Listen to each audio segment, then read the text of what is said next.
Республика Башкортостан будет тем местом приложения и сил, и умственных, и телесных, и сердечных. Поэтому мы ждем наших студентов обратно в республику.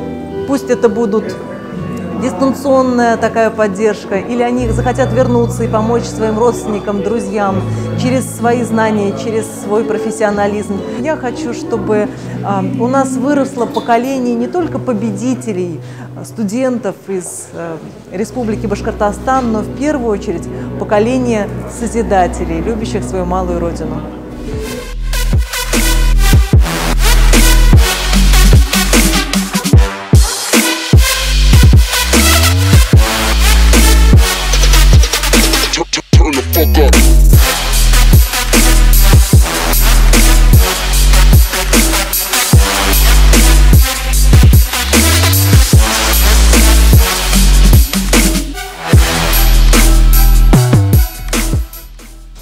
Минем исемем Муртаев Рауль.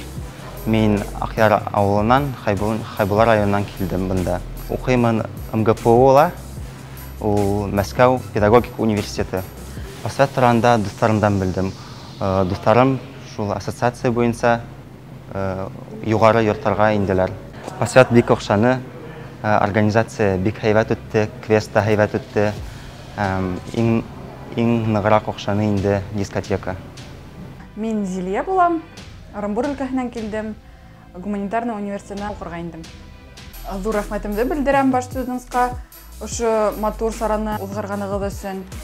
Чөнки бик күп перваштар был сарала үзенә яңа дуслар таптылар. Күңелле, якты көн булды бүген. Рәхмәт сезгә.